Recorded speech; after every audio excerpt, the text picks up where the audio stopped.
All right, y'all. First and foremost, give all praises, honor, and glory to the Most High God of Abraham, Isaac, and Jacob, and the Son of Hamashiach, who some call Yahweh Shai, Yeshua, Yehoshua. We mostly know as Jesus Christ. We right back at this thing. Couple brothers done did, well, I ain't gonna say a couple. I don't see but one thus far. He took a couple shots. He took his shot at Brother Phineas. And making arguments that I'm not making. We're gonna establish that with the first clip that we have here, but we're gonna review some of the things that he was saying within his clips, and again show y'all why if you're going down this route, you're gonna get yourself in trouble. You done actually blew the bridge out, and you headed down the bridge, and the bridge then got knocked out, and you finna go down into the lake. His main point here is to show that within Esther 8:17, there's two words for Jews there. Now, this is my initial clip, all right, about Apostle Elder Tahar. I'm explaining that, his main point is that there are two words here, all right? Trying to let you understand that I understand his point. There are two words here, and they're different words for Jews. And he's saying what they became isn't. It says the Jews, the first Jews there, and then it says then they became Jews. What they became is not the same word. And to his credit, that is a point. All right. That is a point. All right. Whatever they be, to his credit, that is a point. There are two different words.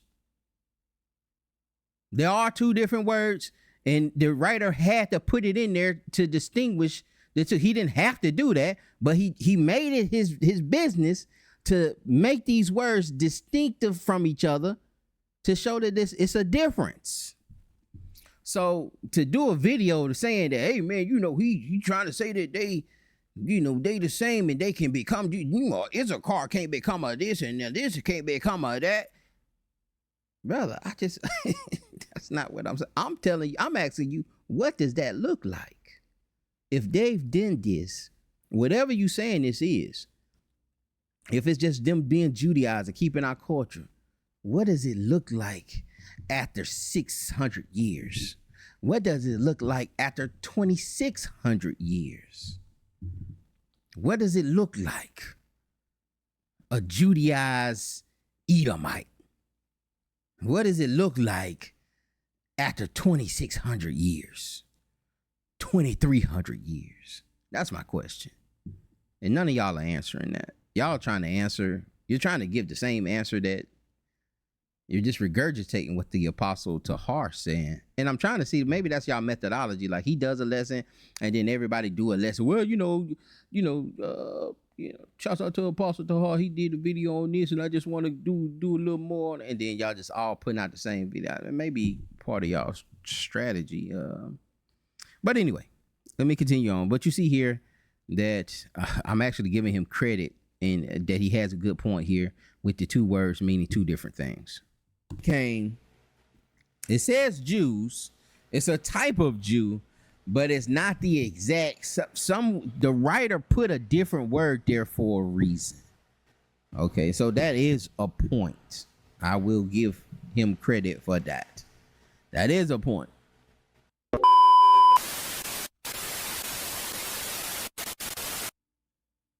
Of a context when it says many of the people follow the tradition of the Jews, the religion of the Jews.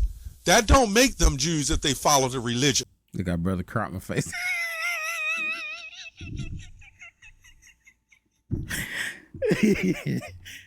Yeah, he got my face down there. They call him face. It was why he had the little glasses on. He talking about I was blind. Many of us follow the religion of Egypt, of the Greeks, of the Romans, right? We don't get in that too. So we go here, the Acts 6:1, and in those days when the... Now, before he goes to the Acts 6:1, let's just make sure, let's carry on the methodology that Apostle Tahar used here.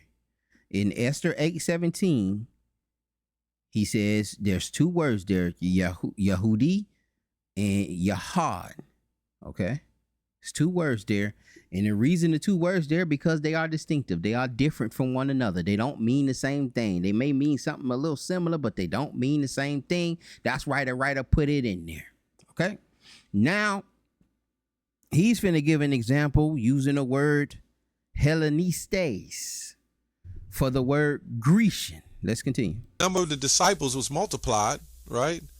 There arose a murmuring of the Grecians against the Hebrews. So now we go down here, and the murmuring of the Grecians, G1675. G1675. I'm sharing this screen for a reason. It says here, a Hellenist, one who imitates, watch the mouse, right? The pointer. One who imitates, right? One who imitates the manners and the customs of the worships of the Greeks and use the Greek tongue. Used in the New Testament, Jews born in foreign lands and speaking Greek. So, okay, Hellenistes, Jews born in foreign lands speaking Greek. And he's finna make it out, but they're still Jews. I absolutely agree. But it's important. Your methodology is important. You just established a methodology with Esther 8:17. This is the word for Grecian. Grecian. This is not the word for Gentile. This is not the word for stranger. This is not the word for Greek. This is the word for Grecian. Y'all following? we see this same thing, right? We did convert to, well, we was in these foreign lands speaking Greek, following Greek tradition, following the Roman tradition, but did that make us actually Greeks and Romans? No. So he said it's the same thing as Esther. We were doing it and we were following the custom just like they were following the custom. Did that make them Jews? No, it didn't make them Jews. They were just following the custom, doing what we do. Now, we were doing that too, you know, for this word Hellenistes, which is translated in English as Grecian. And this is translated specifically for Jews that speak Greek. You won't see Grecian used for a foreigner. Not in the New Testament. You'll see it in Daniel. Not in the New Testament. You won't see Hellenistes used for any foreigner or any outside nation that speaks Greek. It's only used for Jews that speak Greek, that have been Hellenized. The word is Hellenistes. Right? The same thing here with Esther, in the book of Esther. Yeah, they followed the tradition of the Israelites because of the fear, right? Why wouldn't they? Right? They followed the traditions, followed the customs and the manner of the Israelites, but does that make them Israelites? Absolutely not. Just like it made them no more Israelites to be Jews, it makes no more Jews to be Greeks. I'm glad you said that. Glad you said that. So if you don't see the word Grecian, don't you try to put no Israelites there. If you don't see the word Grecian and you go into the Greek, if you don't see the word Hellenistes, you don't put no Jew there. You only put a Greek-speaking Jew in the context of the word Hellenistes. Right? It's not just like you wouldn't put it there for Yehudi. We're not Greeks. We're not Romans. We call ourselves Americans now.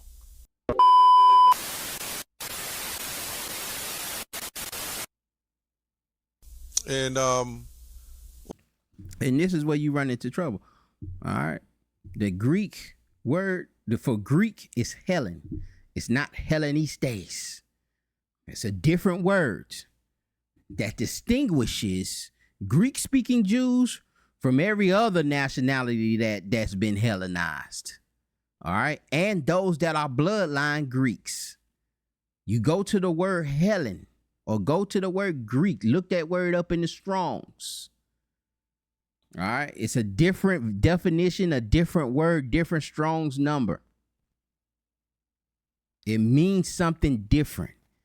And what it says there is, a Greek by nationality, or in a wider sense, all those except the Jews that have been Hellenized. All those except the Jews. It'll never be used for Jews that speak Greek. Why it'll never be used for Jews that speak Greek? Because they have the word Hellenistes for that.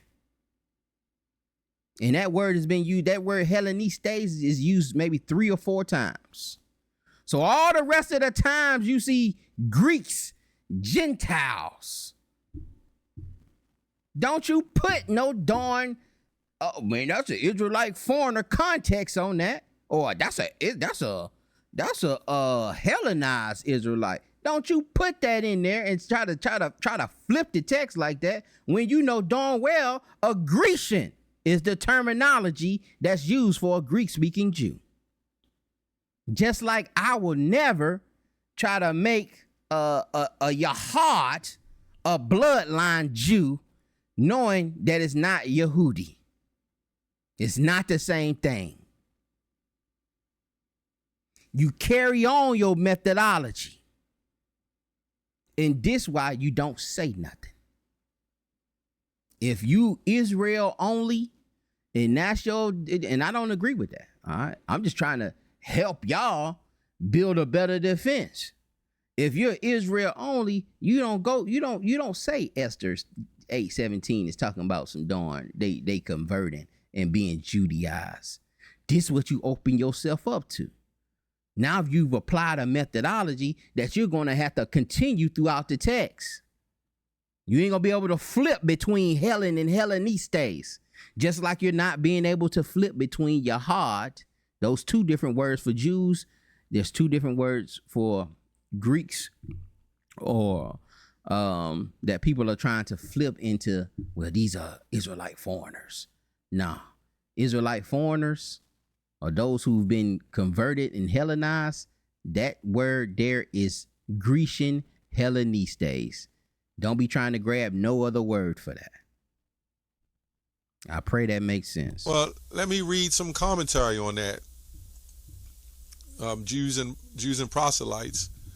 It says Jews and proselytes. The words may possibly be applicable to the whole preceding list, but they read more like more. Let me see. Now he in Acts chapter 2 verse 10, reading commentary. Apostle Tahar, they like, how you feel about these folks reading commentary? Like, if you they teacher, what they doing in comment? And listen, hey, you want to read commentary? Read commentary. I'm just saying you should know commentary is not finna line up with no one West Israelism. It's not finna line up with no only salvation for Israel. Some doctrines are lined up, but salvation only for Israel is not gonna line up in no commentary.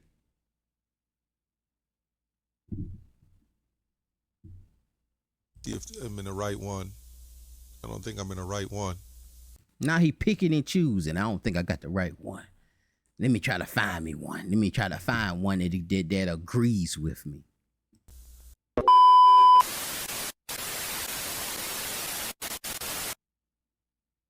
Pisidia. The language of all these places was doubtless the Greek. Now this is the same thing. I put that little the static in there, but this is the same. He done found where and we gonna look at this. We gonna look at this commentary. More or less pure. In Egypt, right? This was the extensive country well known on the south of the Mediterranean, watered by the Nile, 600 miles from the north and south. Let me get to the point. The average spoken, right? Vast numbers of Jews dwelt. And let me say this too, brother. You need to get your lesson together before you get up there. It's in case you're not misspeaking and saying certain things. in Egypt. So they were calling themselves Egyptians.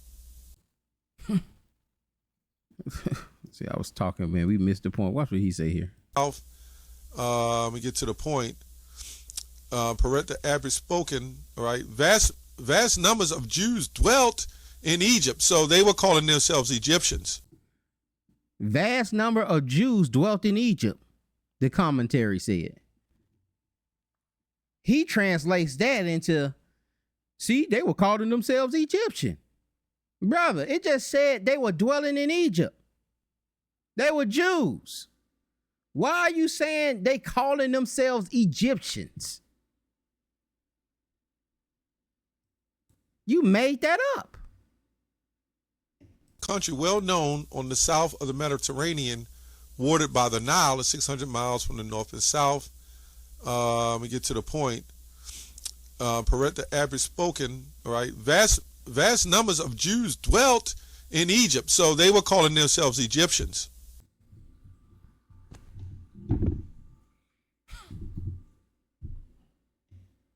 So wherever you dwell, that's what you call yourself? So when we dwelt in Babylon, we was calling ourselves Babylonians. When we dwelt in Egypt, when we was enslaved in Egypt, we were calling ourselves Egyptians. You didn't just read that. You just made that up, brother. As well. But does that make them Egyptians? Right. But does that make them Egyptians? Right? A vast number of Jews dwelt in Egypt, and many from that country would be present at the great feast of Jerusalem. In this country, the first translation of the Old Testament was made, which is now called the Septuagint, which I believe Septuagint means 7. And then I'm going to tell you how that information that you just read just destroys Israel-only doctrine and Israelite foreigners. That's why you don't need to be in them commentaries, brother. If you under that doctrine, you need to leave them commentaries alone. In the parts of Libya, general name in Africa, probably noted the religion which was near Egypt, but the Greeks gave the name to Africa, right? I'm not going to read all this. It says here, strangers in Rome. It says, these literally means Romans dwelling for Tyrian, that is in Jerusalem. It may mean either that they were permanently fixed or only Tyrian in Jerusalem, right? They were doubtless Jews who had taken up their residence in Italy and had come to Jerusalem to attend the great feast. This is the same scripture we're reading in Acts 2 and 10. This is what the commentators and scholars are saying. I'm not making this up. So when it talked about the Jews and... Oh yeah, you making it up. 10. This is what the commentators and scholars are saying. I'm not making this up. So when it talked about the Jews and proselytes, right? And it says the language which they spoke was the Latin. Great number of Jews were at the time dwelling in Rome. Josephus says that they were 8 synagogues, that the Jews were often mentioned in the Roman writers. Now again, they're not always correct, but when you see Jews and proselytes, those proselytes were other Israelites, right? You had different sects of Israelites. We're going to prove that too, right? That you can be called of another nation, right? All right, so let's go to his source. Let's go, well, not his source, but let's go to that commentary that he put up there. All right. Now, he skipped over this one. And he came down here in Egypt. This is where he was at in Egypt. This was the extensive country. This was that extensive country well known at the south of the Mediterranean, watered by the Nile, extends 600 miles from the north to the south, and from 100 to 120 miles east and west. The language used there was the Coptic language, or the Coptic tongue. At present, the Arab is spoken. A vast number of Jews dwelt in Egypt. That's all it says. All right, a vast number, millions of people dwelt in Egypt, and many from that country will be present at the great feast, and many people that came from Egypt would go down to the feast. They weren't up there being Hellenized. You need to do research on the Alexandria Jews. All right, they actually got a papyri from Alexandria around 1st century, 2nd century, with them asking about, about the Passover. Vast numbers dwelt in Egypt, and many from that country will be present at the great feast at Jerusalem. In this country, the first translation of the Old Testament was made. Okay, in this country, what country? Alexandria, Egypt. All right, that's where the Septuagint was translated. All right. In this country was the first translation of the Old Testament made, which is now called the Septuagint.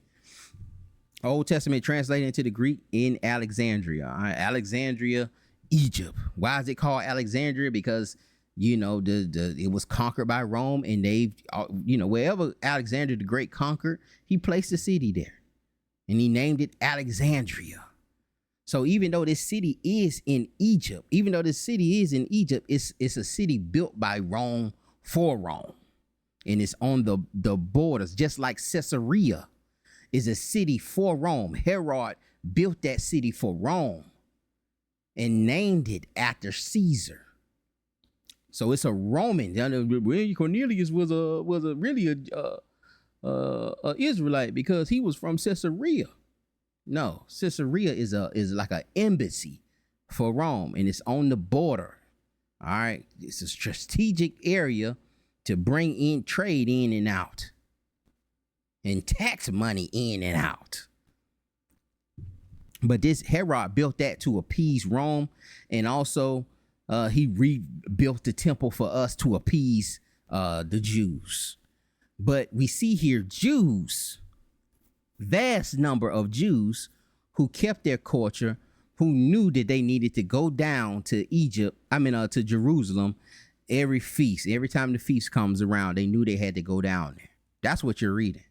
You're not reading these folks up here didn't know who they are and all that. So much so that they knew who they are. That's where they're writing their Septuagint. Also the Apocrypha. Okay, this is 2nd century writing. It's a 2nd century writing.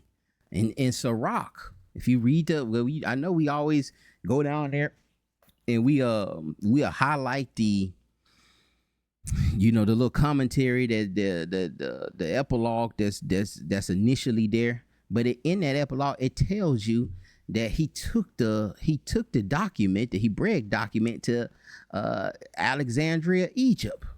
All right, in the 38th year rulership of Ptolemy. You can date that. You can look at when Ptolemy was ruling. When was the 38th year of Ptolemy rulership?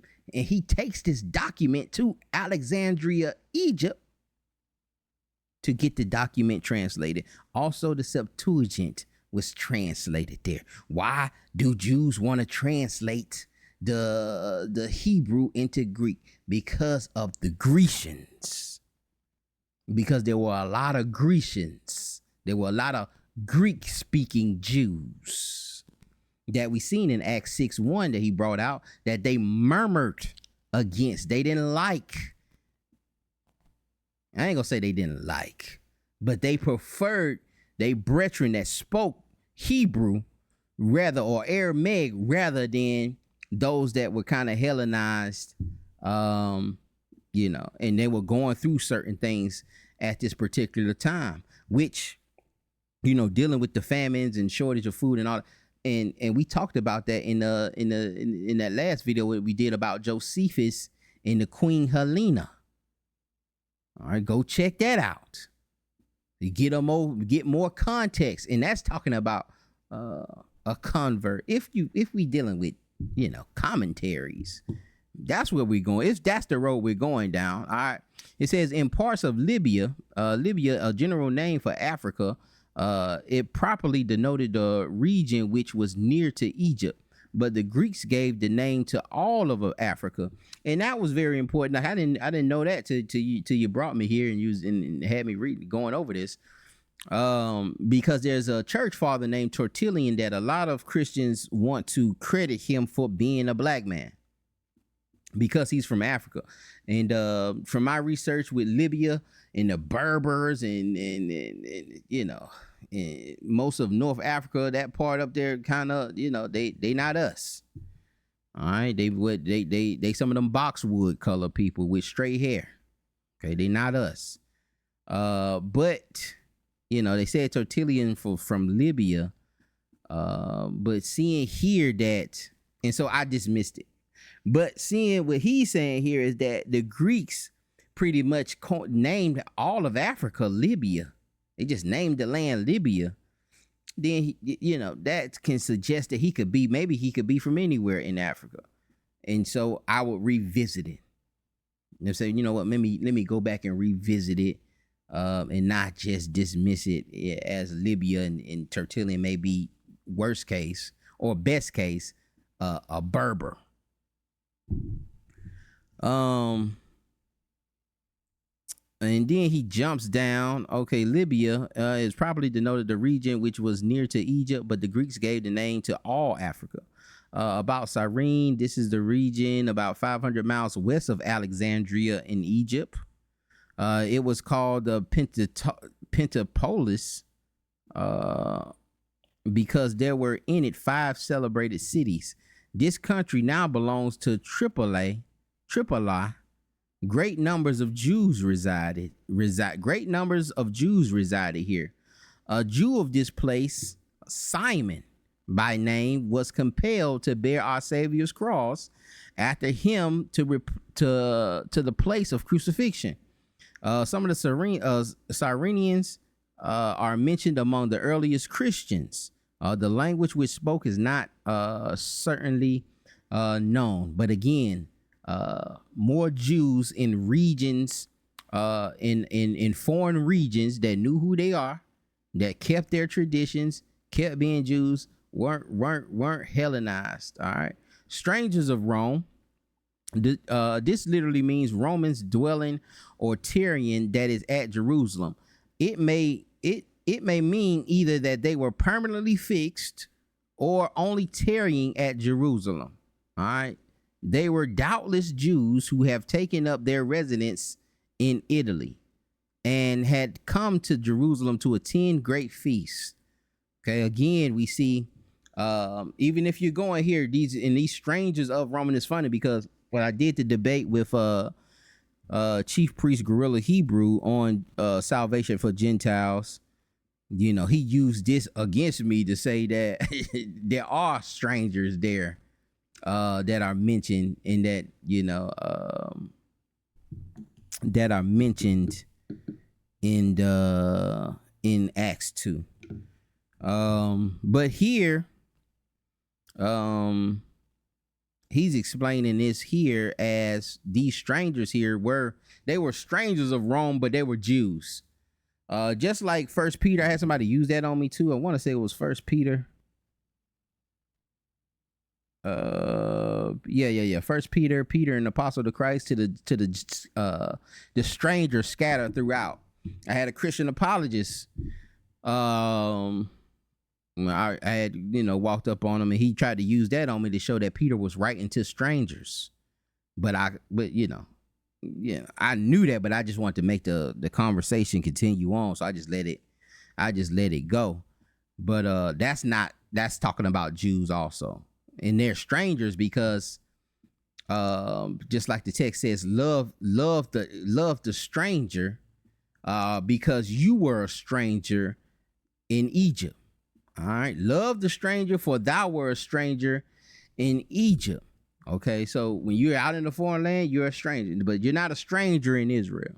Okay, so those that are scattered about, those strangers, you know, they were Jews he was talking to, that were strangers. And the strangers of Rome, that was in Acts 2, this particular commentary is saying that that they were talking about Jews. I have no issues with that. But again, we see these same Jews coming down for the feast, and we see that in Acts 2, that all of these people from all over is coming for the feast. They know who they are. they know to keep the law, statutes, and commandments. The language which they spoke was Latin. Great numbers of Jews were at the time dwelling at Rome.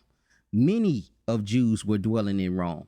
Paul's not going somewhere and these people have no idea who they are. Josephus says that there were 8 synagogues there. There were 8 synagogues in Rome. So if you are up there and you ain't keeping the law, statutes, it's because that's what you chose to do. Because there's 8 synagogues up there that's teaching the law, statutes, and commandments and teaching you to come down to all the feast days. 8 synagogues up there, according to Josephus. And according to this commentary that this brother is using. The Jews were often mentioned by the Roman writers. There was a Jewish colony across the Tiber from Rome when Judea was conquered. When was Judea conquered? When Judea was conquered about 60 years before Christ. Vast numbers of Jews were taken captive and carried to Rome. Why he wasn't reading all of this? But they had much difficulty in managing them as slaves. Okay, they couldn't control them. They couldn't control them. They pertaneously adhered to their religion. They couldn't keep them as slaves because they had great zeal for their religion.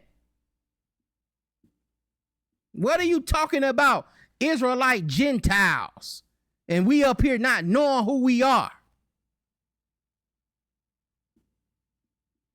They conquered us and enslaved us and couldn't keep us as slaves.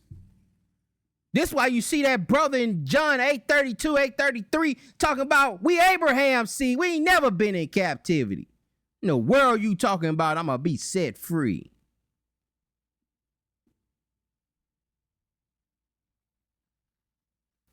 Their religion and observed the Sabbath and refused to join in the idolatrous rites of the Romans. Hence, they were freed and lived by themselves across the Tiber River.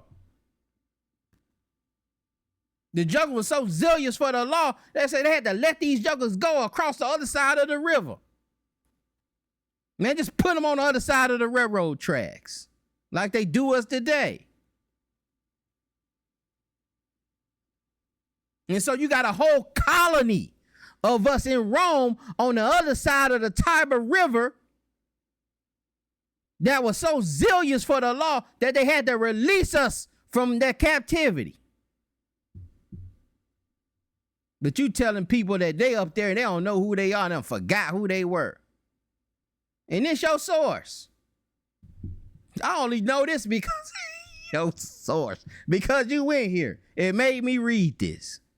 It's the only reason I know this. It says Jews, native-born Jews, are descendants of Jewish families. Okay, that's what Jews mean there. Proselytes. Well, what does he say proselytes? You went here to see what he says about strangers of Rome. What did he say about the proselytes? He says those who have been converted to the Jewish religion from among the Gentiles. From among the Gentiles, all right? And that word Gentiles there is not going to be Hellenistes. That'll be Helen or ethos. It says the great zeal of the Jews to make, what's going on here?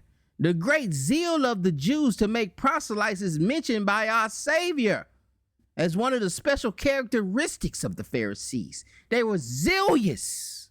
And if you know about the Hasmonean dynasty, the Pharisees are the ones that brought us back to the law.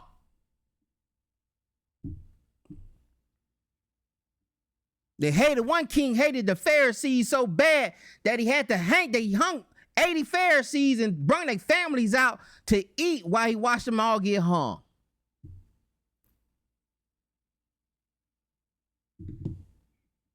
But your source, your commentary here says the great zeal of the Jews, there was a great zeal to make some converts from these other nations. All right, and then you just say you had to follow the precepts. Matthew 23:15, where Yahushua is mentioning how they would go out and travel across the world, land and sea, to try to make a convert and end up making them 10 times worse than them. And you want to make that an Israelite foreigner. That ain't what your commentary says here, sir. Some have supposed that the expression Jews and proselyte refers to the Romans only, but it is more probable that the reference is made to all those that are mentioned, all those who are mentioned where? Inside of Acts 2:10, with all those lists of where all of these people are coming from, Jews and proselytes. Jews and proselyte, Jews and converts, Jews and whatever that was in a Greek reference to whatever that was, not a Greek reference, but whatever that was in Acts 17 that we saying in Esther 8:17. All right, whatever that was in Esther 8:17, these Pharisees are traveling land and sea trying to do it. All right, and it was Jews and those kind of people in Esther 8:17 that are mentioned in Acts 2 and 10. The Parthians beginning to the far. We talked about the Parthians a little bit, and I had to do an apology. I put it in the comments. Yeah, you know, a lot of y'all didn't. You probably went over your head, but strangers of Rome. In Matthew Poole's commentary, it says, who came either to Jerusalem to worship or any other business. It is evident that many in or out about the city of Rome had embraced the Jewish religion. Many had embraced the Jewish religion, and of them it may be understood. All right, Jews, the mentioned Acts 2:9, which were such as then dwelt in Judea. These were such as lived elsewhere. Only now came to worship and sovereign there. All right, those Jews in 2:9, these were just people that lived elsewhere. They didn't live in Jerusalem. Everybody didn't live in Jerusalem. They were going where the money at, where the trade at, you know, trying to get them coins. Proselytes, and this is what I want to hear, and we'll end here and get back to the video, y'all. It says these of two sorts. The one, such as came over from paganism unto the Jewish religion. There's two types of proselytes. One that came over from paganism to the Jewish religion and were bound only to observe the precepts. What is a precept? The precept is a law. All right, it's not a correlating verse with another verse. A precept is a law. Came over and only to observe the precepts of Noah. All right, the Noahide laws. And enjoy a liberty to buy and sell, live and converse among the Jews. Hence, they were called proselytes of the gate. Okay. All right. All these had to do was keep the Noahide laws, and they could buy, sell, live, and converse among the Jews. These were called proselytes at the gate. The other were called proselytes of righteousness. For these were circumcised and took upon them the observation of the whole law of Moses and had all the privileges belonging to the people of God. All right. They had all the privileges. So that's when I was asking you, what does it look like when those people got circumcised and kept the laws of Moses? Well, your commentary that you went down to, well, I guess this ain't your commentary, but some of this commentary that you lean on is telling you here that they had all the privileges belonging to the people of God. And the difference here, proselytes at the gate, this is what we see in the Jerusalem Council in Acts chapter 15. All right, where the disciples and apostles come to and through the Holy Spirit, that these folks ain't got to get circumcised. That these proselytes, these converts, these foreigners, true Gentiles, don't have to get circumcised, and all they have to keep is the Noahide laws. He told them all they had to do was the blood, you know, don't eat the blood, and no idols, and you know, stay away from idols. What was the other thing? But y'all know what I'm talking about. All right. But that was what was given to him. And so there was kind of like a form of the proselytes at the gate, but this is something that they had initially. And again, if you go back to the lesson that we did on Josephus, you'll see the same narrative being played out with Queen Helena and really her son that ended up being King Azates, all right, of Abina. He ended up one brother said, man, it's okay. One Jew told him, hey man, it's okay. You ain't got to get circumcised. The other Jew said, no. This is in the law. You got to get circumcised. All right. Make sure y'all go check that lesson out. All right, let's get back to the video, man. I'm sorry, y'all, we had to go there, but we had to go there to show that, brothers, they be going to these sources, but they don't want to go to these sources, and it just don't help you going to these things. All right, just stay within the text and whatever your apostle tell you. Let me get this video back up. Here we go. We're not saying that in Esther 8, when it said many of them became Jews. Yeah, they became followers of the Jewish tradition. Well, they might say Jewish, but of the so-called, he tripping himself up.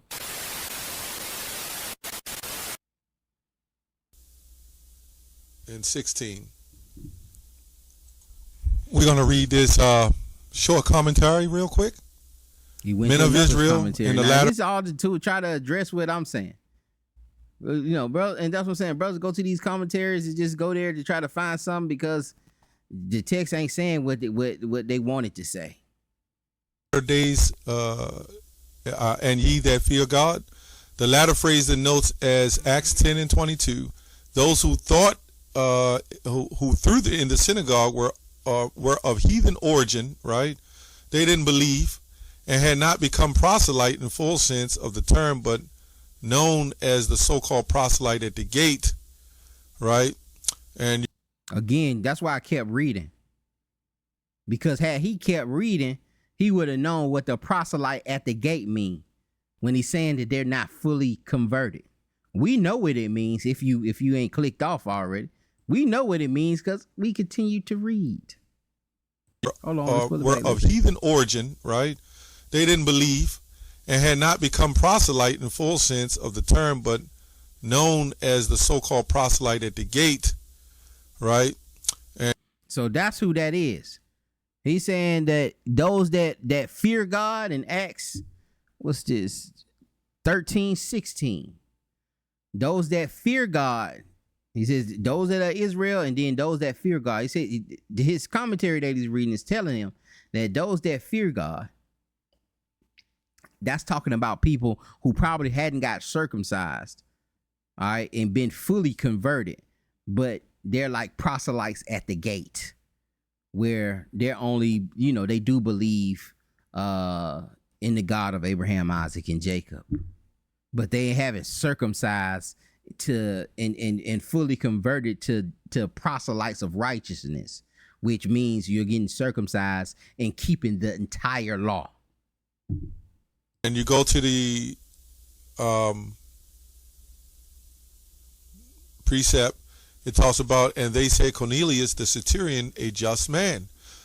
Then it linked you to Cornelius, letting you know that Cornelius was a Gentile. So this is why precepts, a lot of people have a problem understanding that we were Hellenized and we were calling ourselves other things, as I read. And this don't say nothing about we were Hellenized and calling ourselves other things.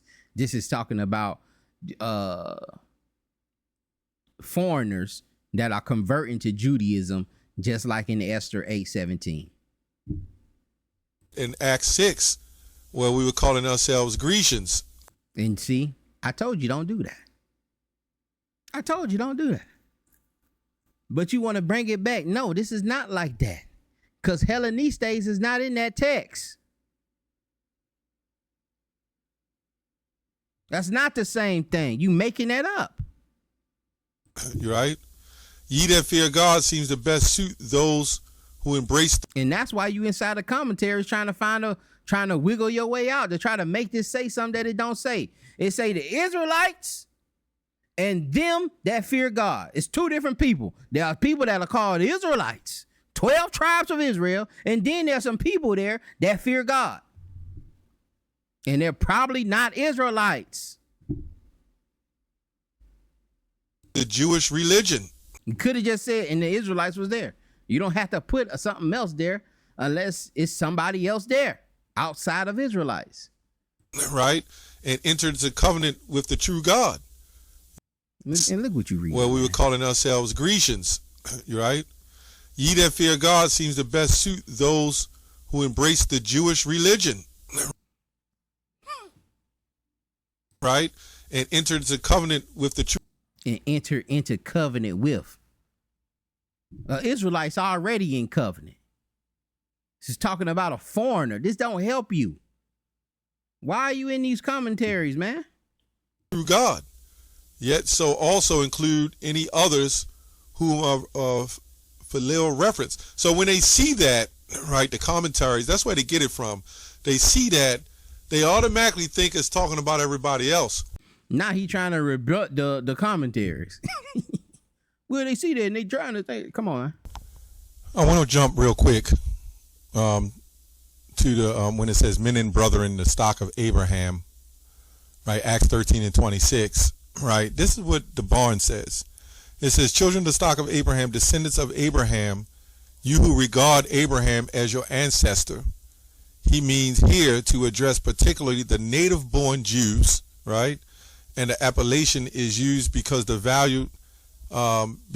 valued themselves highly on account of their descent from Abraham, right? This is why Yahushua had that. He had issues with those Pharisees, and he said, "Before Abraham was, I am," and they chased him out, right? And I'm gonna give you a little lammy back on that. John the Baptist in Matthew 3:9. Matthew chapter 3 verse 9 told him, don't be puffed up, and saying yourself, I'm Abraham's seed. Don't be puffed up and say that you're Abraham's seed, for God is able to make these stones children of Abraham. He's able to make these rocks here stones of Abraham. Yeah, but you can't be there and you can't do that. And God's able to make these stones children of Abraham. And then it says, and that's what a lot of y'all do. You getting puffed up on, we a bloodline, which none of that matters if you're disobedient and you're out here teaching falsehoods. Promise of the Messiah had been specifically given to him.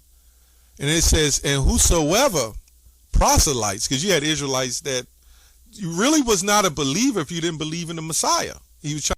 See, he having to constantly, every time he get to a proselyte, he having to constantly redefine words. We already established it, brother. Now you say, well, now, you really ain't a believer unless you believe on Christ. Brother, it's proselytes before Christ. There were converts before Christ. That's why he's talking about they going all over the sea, land and sea to make them. And we read in your commentary how the Pharisees had a great zeal. Why you thinking so many darn synagogues all over the place? Like I said earlier in the other video, that's not Torah. Synagogues ain't Torah. You get your word from the priests.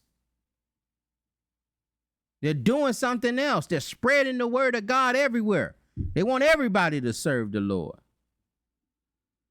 But y'all worse than the Pharisees. Trying to bring us back to let them know it's not just about the law, but to be brought back through faith in the Messiah, right? And faith, that was the key. And it says, and whosoever proselytes, it says here, see notes in Acts 13 and 16. So we go over to here to Acts 13 and 16 in the NIV. This is what. Nah, he went to Acts 13 and 16. We was reading the commentary on. Now he's going back to it, and he went to the NIV first. It says, standing up, Paul mentioned with his hand and said, fellow Israelites, right, and you Gentiles who worship, listen to me, right? You fellow Israelites and you Gentiles. And you see how fast he done strolled trying to find another translation? He's trying to hurry up and get to that KJV. Why'd you go there in the first place? Why you ain't just read the KJV? Why are you in the commentaries? Like this stuff ain't gonna help you, man. Not from that Israel only. You ain't gonna find help in them commentaries, man. It goes on to say, Paul stood up and beckoned with his hand and said, "Men of Israel, and ye that fear God, give audience." So they made it seem like that it says, "Fellow Israelites and you Gentiles," which is true, because you had Gentiles that was Israelites first. See how you just made that up?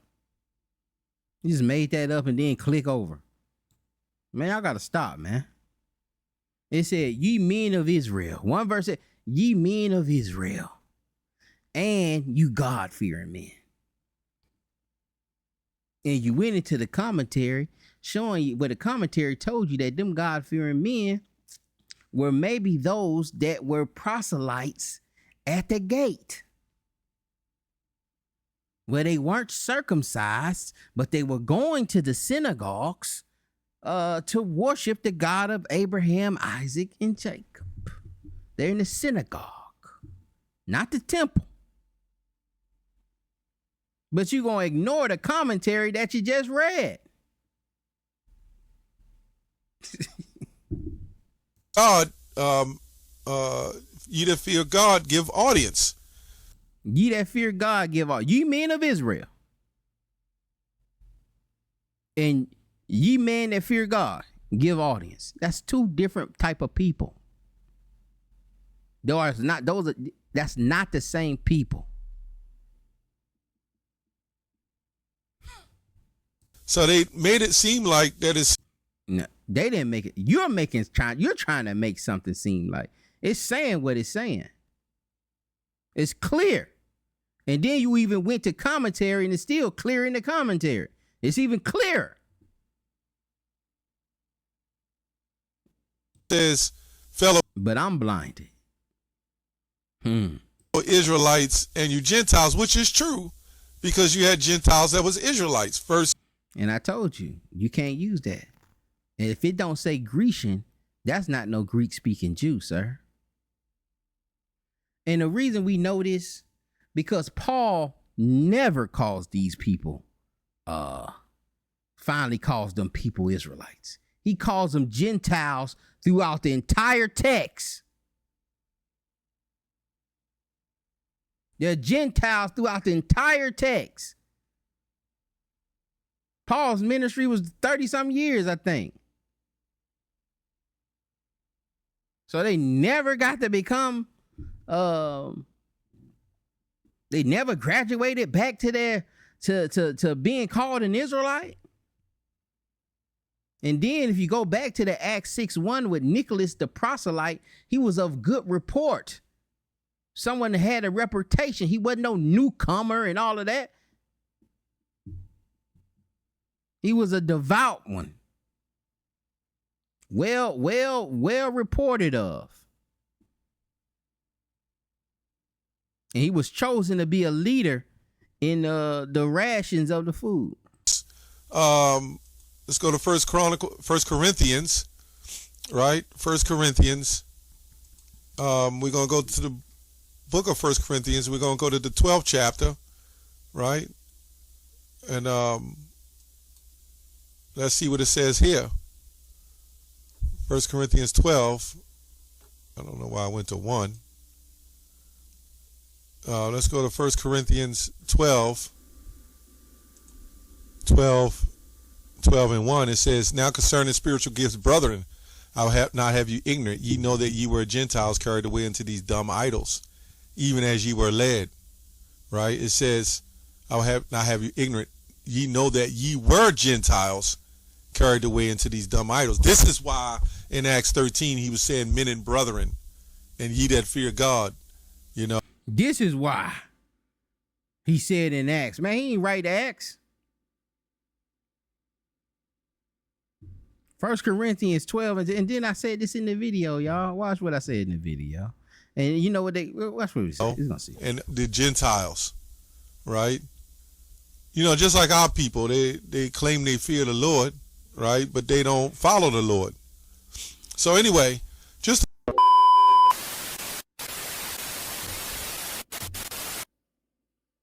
these things. You know that you were Gentiles, meaning you Israelite. I'm doing the video. The other apostle said the same thing. Foreigners that were Gentiles. Go look at comparative text on 1 Corinthians. I told you. What did I tell you to do? What did I tell you to do? Of these things. You know that you were Gentiles, meaning you Israelite foreigners that were Gentiles. Go look at comparative text on 1 Corinthians 12:2. You were Gentiles, and y'all want to stop right there. Read the whole verse, get the whole thought. You were Gentiles who were pagans. You were Gentiles that served other gods. And why he didn't clip this and address what I'm saying here? Because he didn't watch the whole video. Or he watched it and just ignored it. Nah, I ain't even touch that. I'm still going to teach you the way I want to teach you. Well, what has changed? Your nationality didn't change. You just told us that can't happen. Go to the commentaries. Why you didn't go to the commentaries on it? And we got a video on it. First, Refuting One West Israelism, 1 Corinthians 12:2. You were Gentiles. That's why I got to put an emphasis on it. You were Gentiles. That's what your apostle was just telling us, that can't happen. You can dress Chinese and you can be Chinese eyes, but that don't make you Chinese. But then you have an apostle coming behind him saying, hey, man, a proselyte is somebody from another nation that coming in from another. Come on, y'all. Now you're coming back to.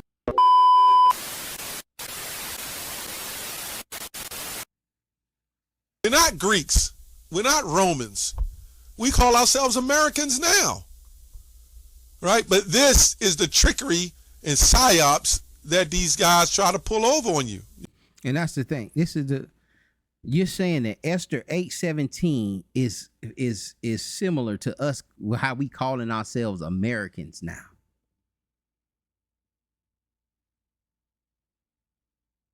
That's not good for One West Israelism, to salvation only for Israel. That's not a good look. How we're citizens of America today. And you saying this thing is only for that they can do everything. Man, we was pushing people away. No. This ain't for you. We only here for our people.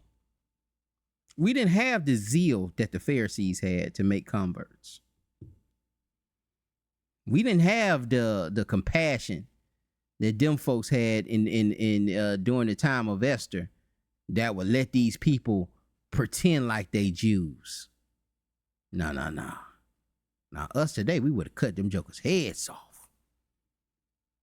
And that just shows you're not aligned with the text.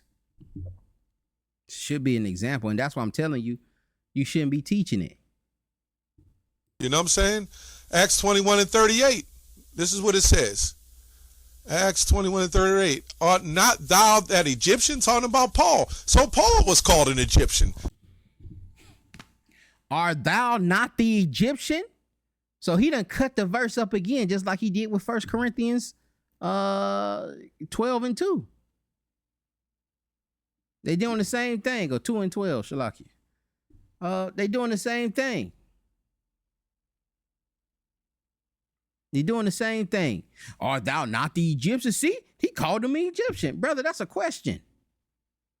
That's a question mark. You got to continue the thought. Art thou not the Egyptian that led them people down there in the wilderness and got them killed? So he's not calling him an Egyptian. He's asking him, is he that Egyptian man that did that? Just like the 1 Corinthians, you were Gentiles that were carried away unto dumb idols. You can't stop with you were Gentiles. See, he was a Gentile. No, you were a Gentile carried away unto dumb idols. You're no longer dealing with those dumb idols. You're still a Gentile. Just like if I get the example, you were a brother back in the day and I stop right there without finishing the thought, then that would say, oh, well, see, he was a brother back in the day. He ain't a brother today. No, you were a brother back in the day that could run a full flat 40. And so now, oh, okay, well, he's still a brother. It's just he can't run no full flat. But again, we've been manipulated from the text, and that goes all the way back to Bivens' Mark of a Race. That's within that book. That cutting up that verse comes from there. A lot of those, you know, what they call precepts, that precept that comes from that mark of a race. Camp doctrine is pretty much aligned in there. At least 65% of camp doctrine is in there. It's built off of there. It's all the verses that are there. Is he an Egyptian? No. And it's not saying he's Egyptian. It's asking him a question. Is he that Egyptian man that did that back in the wilderness and took those people in the wilderness? I can't really read it from what I'm looking at, but I'm saying that to say he's doing the exact same thing that he did with the other verse, with the 1 Corinthians. And it's like my brother Pastor Rufus say, is this coincidence? Or is this bad? Is this bad biblical hermeneutics? Is he just coincidentally doing this? Or is this just a pattern of just bad hermeneutics? And then, you know, this is lazy studies. And he's telling this lazy studies when he just sat there and read half of a verse. And didn't even establish it's a question mark there. This is a question, sir. Like, we just ignoring question marks and commas. We just ignoring sentence structure. Right? These guys just take what they want to hear from the Christian mindset. Art thou the Egyptian? See, he calling him an Egyptian. And this is what they bring out. Does that make Paul an Egyptian? You read Romans 9, it's about a bloodline.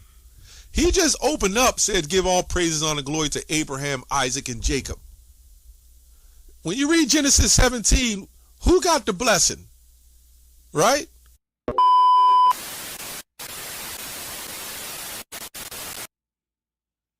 Like, to me, if you're saying that, you're making the point that, yeah, man, they got Judaized and we made them keep the laws and be like us.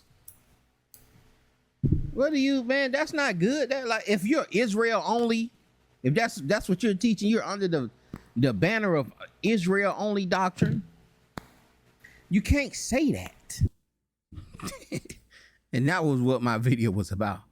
You can't say that. Now, I can say it because I believe salvation is for everyone. And this would be a tool I would use to show that. Just like David Lynn is using the tool to show that. And really, Wi-Fi being Israel only is smart for not answering that, because it takes you down the journey that we just went through. It establishes a methodology that you're going to have to stick to when you're dealing with Hellenistes and Helen, when you're dealing with the word Grecian and the word Greek or Gentile. You're going to have to apply that same methodology that you applied to Esther 8:17. So the best thing to do, if you want to stay in your false doctrine, which I was doing a video to help you, where you don't get yourself trapped up, or you evaluate what you got going on and say, you know what, and you come to these things on your own.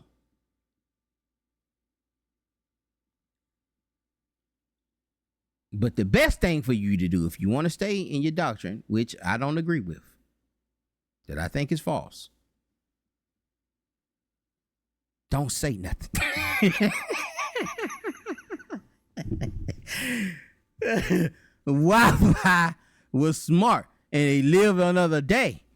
Don't say nothing to that. Go take the conversation somewhere else. Don't be up here trying to explain why people why Gentiles, natural Gentiles, are being Judaized in the 6th century BC. Don't have that conversation. Don't talk about that Achior and Judah and how he got circumcised and became a proselyte of righteousness. Don't talk about that. Don't go there. Move to something else. Take the conversation somewhere else. And that was my point. Don't go down that road. If you want to stay in your doctrine. If you don't want to embarrass yourself. I pray this thing was edifying. Y'all be blessed. We'll see y'all on the next one. Let me let the thing finish up. You can't be out there teaching that. Ariel didn't teach you that. His main point here is to show that Shalom.